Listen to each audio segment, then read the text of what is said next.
Nakikipagnegosasyon ang Crisis Management Committee sa mga bumihag sa mga guro at estudyante. Human ang halos unom kaadlaw nga unod sa balita sa telebisyon, radyo ug pamantalaan ang prosperidad Agusan del Sur tungod sa hostage taking. Karon balik sa normal na ang pamuyo sa mga residente.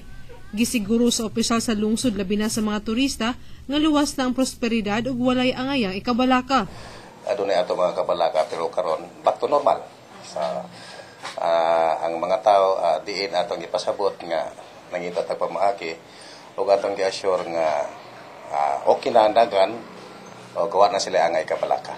Gidagit sa mga armadong Perez Group ang 15 ka mga individual lakip na dinhi ang duha ka estudyante Abril 1. Apan gibuhian ra ang tanang bihag Abril 6. 4 ka kilometro ang kalayon sa Barangay Santa Irene padulong sa La Purisima Prosperidad Agusan del Sur.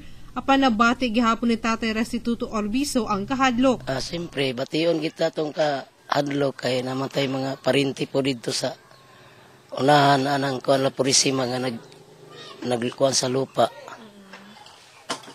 Muna ang kami po diri ni kami sa ubos, bation giming kahadlok. Di mo naguna basta-basta nga mga kuanana utanga. Pagbaligya og isda, saging o gamayng groceries ang panginabuhian ni Tatay Restituto. Admitado kini nga naapektuhan ang ilang kita sa adlaw-adlaw tungod walay mga residente gikan sa bukid ang nakanaog aron mamalit. Siyempre maipektuhan gyud kay madili usahay ang iyang paningabuhi kay wa kay lain iyang saligan. Una nga maipektuhan ang iyang paningabuhi sa iyang pamilya. 20 kilometros pa ang biyahion ni Dato Eddie Ganda padulong sa Manhulayan. Sabado sa buntag lang siya nakabiyahe tungod sa kahadlok nga basin mahitabo na usab ang pagpangdagit.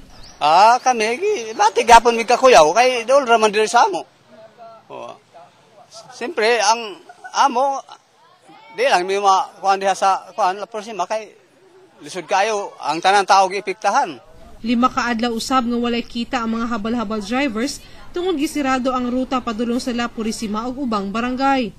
Sunod semana magpahigayon og panagtigom ang lokal nga panggamhanan sa prosperidad, kauban ang ubang ahensya aron hisgutan ang Peace and Development Plan sa lungsod. The incident of the hostage crisis has thrown a lot of lessons for all of us that compels me as Chief Executive to go back to the drawing board and revisit our priorities and so far as the peace and order development of this municipality is concerned.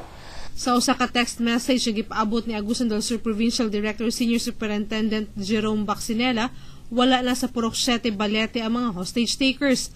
Apan padayon gihapon ang pursuit operation batok sa mga suspect. Charmaine Awitan, Patrol sa Caraga.